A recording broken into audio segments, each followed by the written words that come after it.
नमस्ते। आप सभी से अनुरोध है कि कृपया हमारी चैनल को सब्सक्राइब करें और वीडियो को लाइक करें और साथ में दी डेक्कन समिट पुणे के रजिस्ट्रेशन को नीचे जाकर डिस्क्रिप्शन में आप क्लिक कर सकते हैं और वहाँ से अपना रजिस्ट्रेशन करा सकते हैं। बहुत कम सीट्स अब बची हैं। योगी जी वक़्फ़ की एक-एक इंच ज़मीन लेके मानेंगे, जैसा कि उन्होंने अर्णब गोस्वामी से अपने इंटरव्यू में कहा था। हम लगातार इसके बारे में बात करते आ रहे हैं, लेकिन साहब योगी जी की ख़ास बात ये है कि जो कहा, वो करेंगे अवश्य। यदि उन्होंने कह दिया है कि एक-एक इंच लेंगे, तो एक-एक इंच लेके दिखा रहे हैं। जी हाँ, आप ज़रा गज़ब देखिए, गज़ब ये हो रहा है कि इतनी बड़े पैमाने पर वक़्फ़ की ज़मीनें जो हैं, वो वक़्फ़ बोर्ड के कब्ज़े से छुड़ाई जा रही हैं कि आप सोच भी नहीं सकते। क्योंकि पूरे देश में लगभग 1/3 वक़्फ़ की ज़मीनें अकेले उत्तर प्रदेश में हैं। यानी जो साढ़े 9 लाख एकड़ साढ़े 9 लाख एकड़ जो है, वो लगभग 2,500 स्क्वायर किलोमीटर, यानी कि लगभग जो दिल्ली पूरा जो यूनियन टेरिटरी है, उसके क्षेत्रफल के बराबर। इतना वक़्फ़ का साम्राज्य है पूरे देश में। उसमें से 1/3 का मतलब आप ये समझिए कि लगभग 2000 सॉरी 2 लाख एकड़ जो है, वो अकेले उत्तर प्रदेश में है। अब योगी जी ने क्या किया? अब सेंटर जो है, वो तो वक्फ बिल अमेंड करने में लगा है। योगी जी ने कहा, "भई वक्फ बिल अमेंड कर लो आप, लेकिन वक्फ एक्ट में एक धारा 109 है। धारा 109 ये कहती है कि साहब जो नियम है, वो स्टेट्स को अपने आप बनाने हैं। अच्छा, जो नियम है, उनका जो विस्तार है और जो उनका एक्सटेंट है, वो बहुत ही विस्तार से वो धारा 109 में लिखा हुआ है।" योगी जी ने कहा, "ठीक है साहब, अब तो रूल्स बदल देते हैं।" और उन्होंने रूल्स बदल दिए। रूल्स बदल के और उसमें उन्होंने एक डेट डाल दी 1369 फसली। कि 1369 फसली के बाद का जितना भी वक्फ बोर्ड में एंट्री हुआ है, उसकी ओनरशिप बताई जानी आवश्यक है। उसमें ये भी डाल दिया कि यदि ओनरशिप सरकारी निकली, तो सरकार उसके कब्जे को वापस ले लेगी। कितना सिंपल सा काम है। 1369 फसली का मतलब हुआ कि उसमें आप 590 ऐड कर दीजिए, तो जाता है 1959 सीई, यानी ईसवी की 1959। हालाँकि कुछ लोग उसको कतर-ब्योंत करके और 1959 वाला निकाल-निकूल के कह रहे हैं कि नहीं, ये 1959 नहीं, 1952 होगा। तो जो भी मान लीजिए आप, चलिए 1959 ही मान लेते हैं। तो 1959 तक तो आपको पता है कि अ, जो नया वक़्फ़ एक्ट 1954 का था, वो नया-नया आया था एक्जिस्टेंस में। उस पर कुछ विशेष जो है वो कब्ज़ा माफ़िया का काम आरंभ नहीं हुआ था। तो जो कब्ज़ा माफ़िया का कार्य जो आरंभ होता है, ये समझ लीजिए कि सन 70 के दशक से आरंभ होता है। सन 70 का दशक वो है जब कांग्रेस की जो मोनोपोली थी पूरे भारत की राजनीति पे, वो खंड-खंड होना आरंभ हो गई थी। 1967 तक तो आपको पता है कि सभी जगह कांग्रेस की सरकारें होती थी। कोई इक्का-दुक्का एक्सेप्शन होता था, जैसे केरला में एक बार सरकार आ गई सीपीएम की, तो वो भी कांग्रेस ने गिरवा दी।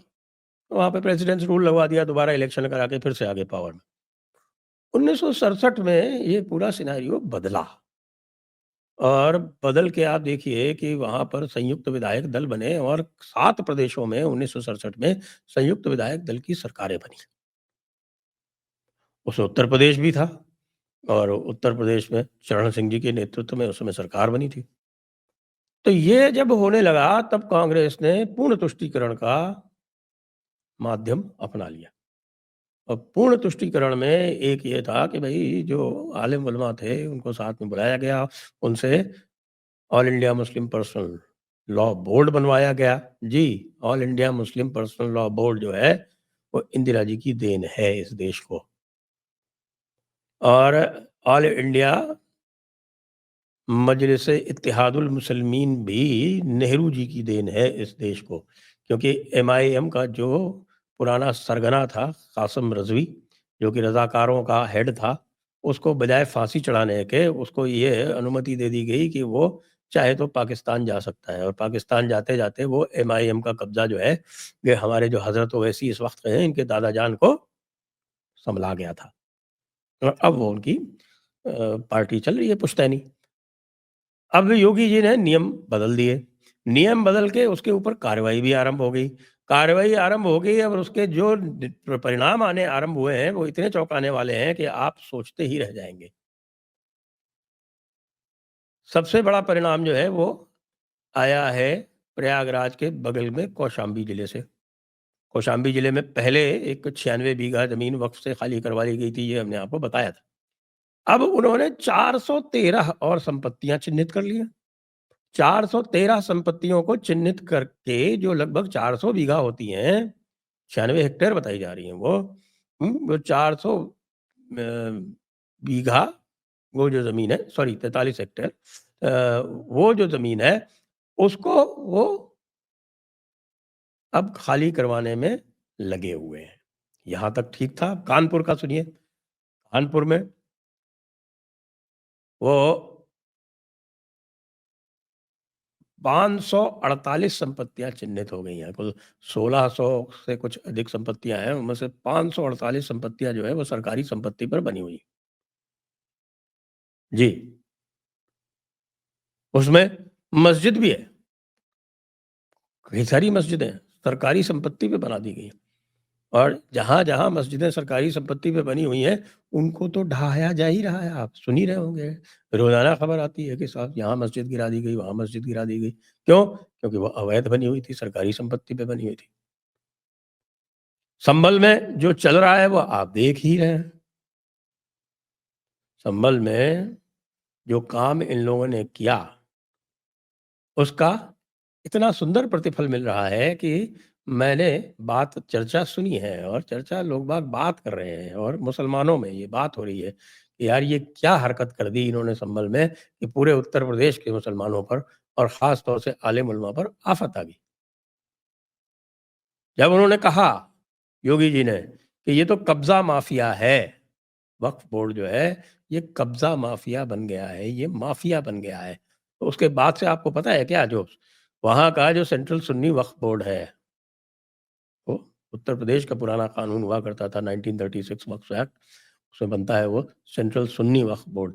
उस सेंट्रल सुन्नी वक्फ बोर्ड के एक रहनुमा है, रहनुमा मतलब उसके प्रेसिडेंट साहब हैं ज़ुफ़र फ़ारूक़ी साहब। ये ज़ुफ़र फ़ारूक़ी साहब 20 साल से इसी पद पर बने हुए हैं। मायावती के टाइम पे भी यही थे, मुलायम सिंह के टाइम पे भी यही थे, और लगातार योगी जी के टाइम पे भी यही चले आ रहे हैं। लेकिन हुज़ूर आपको पता है क्या हुआ है? उन्होंने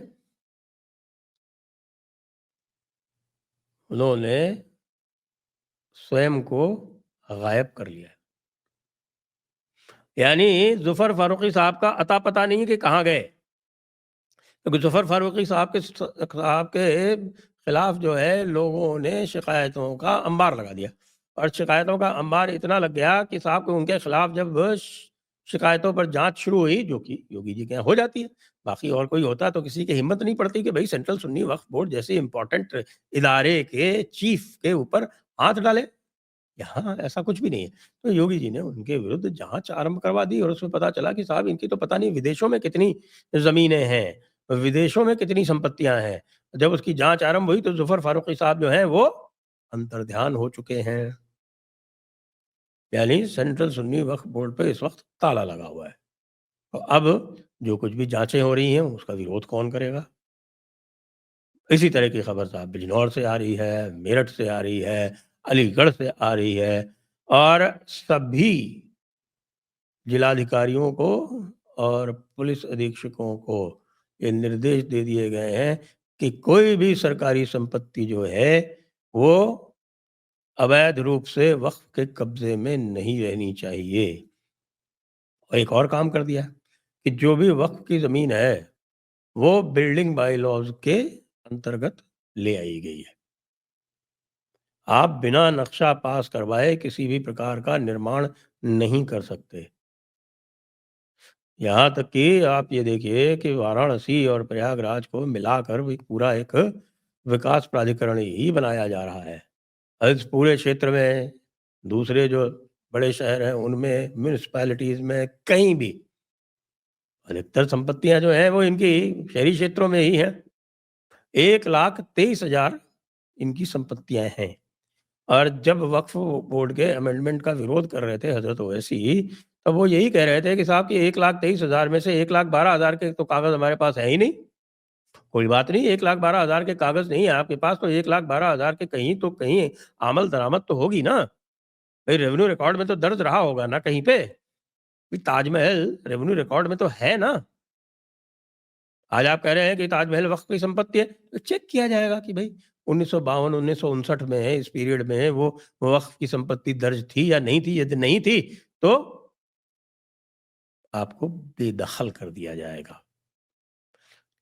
इसी तरह से ये तो मुकदमा कर दिया हमारे विष्णु शंकर जैन जी ने, लेकिन यदि वो वक़्फ़ में दर्ज नहीं है ना, तो उसका कब्ज़ा ले लिया जाएगा। इसी तरह से जो काशी विश्वनाथ वाला जो मैटर है, वो भी वक़्फ़ नहीं है, वो वक़्फ़ में दर्ज नहीं है। इसका प्रमाण जो है वो विष्णु शंकर जैन जी दे चुके हैं। तो वक़्फ़ में नहीं है, तो किसी भी दिन सरकार उसका कब्ज़ा ले लेगी और कब्ज़ा लेके वो किसी को भी आवंटित कर सकती है। देख रहे हैं ना, कितना सरलीकरण कर दिया है योगी जी ने। और इसमें एक संदेश निहित है कि भाई जहाँ चाह वहाँ राह। Where there is a will there is a way. Yogi ji ने एक और लंबी लाइन खींच दी है। इतनी लाइन खींचते चले जा रहे हैं कि भाई और सारे के सारे जो मुख्यमंत्री हैं, वो बिल्कुल पीछे छूटते चले जा रहे हैं। जय हिंद, जय भारत, वंदे मातरम।